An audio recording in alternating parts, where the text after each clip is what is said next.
Hello guys, আসসালামু আলাইকুম। আজকে আপনাদেরকে কিছু কথা বলবো, আমার কষ্টের কথা। যখন আমি ওই বাড়িটাতে বউ হয়ে গেছিলাম, তখন এক সপ্তাহ হয়নি। এক সপ্তাহের মধ্যে একটা নতুন বউকে এত মারধর করছে তো বলার বাহিরে। আমি সব কিছু এতদিন এত চাপা দিয়ে রাখছি যে না, সংসারটা করতে হবে করতে হবে। এত এত এত এত নির্যাতনের শিকার হয়েছি এই মানুষটার কাছ থেকে। কোনোদিন বলিনি। আমার মা বাবা ভাই বোন, আমার যখন কোনো আত্মীয় স্বজন আসতো সবার সঙ্গে অনেক খারাপ ব্যবহার করতো। এত খারাপ ব্যবহার করতো বলার বাহিরে। এই খারাপ ব্যবহারগুলো মেনে নিতে পারিনি, শুধু কাঁদছি, ভেতরে ভেতরে জ্বলে পড়ে ছারখার হয়েছি।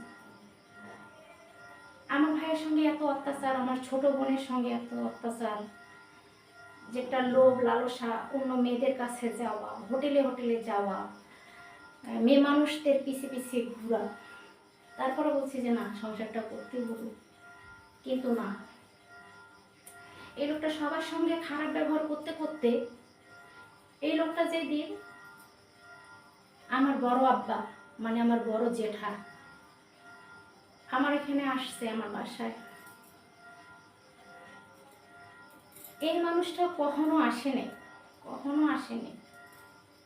এই মানুষটাকে আমার আব্বা যেমন, ঠিক ততটুকুই আমরা ভালোবাসি। আমার ভাইয়ের আমি আমার বড় আব্বাকে আমার আব্বার মতো করেই ভালোবাসি, তাকে সম্মান শ্রদ্ধা সবটুকুই করি। এই লোকটা আমার বড় আব্বাকে এত অপমান করছে, এই অপমানটা আমি মানতে পারিনি। এই অপমানটা অনেক কষ্টের ছিল, অনেক কষ্টের, এত কষ্টের বলে বোঝানো যাবে না, অনেক কষ্টের ছিল। আমার বড় আব্বাকে যখন বলছে যে আপনি আমার বাড়ি থেকে বের হয়ে যাবেন আজকের মধ্যেই, এখন আমি রংপুরের মানুষদেরকে পছন্দ করি না,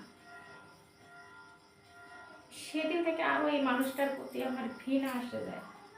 আমার মানুষটার সঙ্গে মানে সংসার করাই মানে অহেতুক, যে আমার কাছের মানুষদের সঙ্গে এত নোংরা এত খারাপ ব্যবহার করে,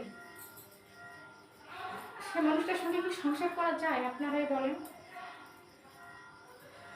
যার কোনো বুক ফিট নাই। তো সেই জিনিসটা আমার বড় আব্বা যদি এই ভিডিওটা দেখেন, আমি এত কষ্ট পাইছি। আমার বড় আব্বা যেদিন ওই দিন আর টিকিটটা পায়নি, আমার এত কষ্ট লাগতেছে। পরের দিন টিকিটটা পাইছে। যাওয়ার সময় আমার বড় আব্বা,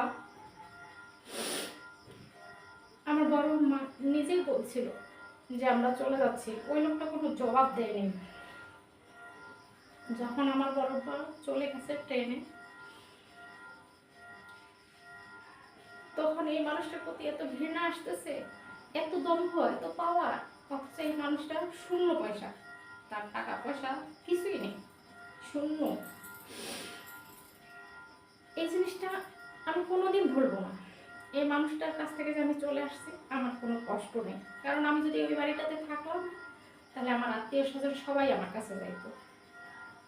আজকে আমার কোনো কষ্ট নেই। এই মানুষটা ছোট ছোট এরকম এত এত কাহিনী করছে তো বলার বাহিরে। আল্লাহ যেন তোর বাড়ি থেকে শুরু করে তোকে ধ্বংস হয়ে যাস, তুই জীবনে তো আর কিছু করতে পারবি না। আমার দ্বারা যতটুকু পরিশ্রম করে নিয়েছিস তুই, এতটুকু শেষ। তোর জীবনে আর কিছুই হবে না, তুই শূন্য হয়ে যাবে, শূন্য।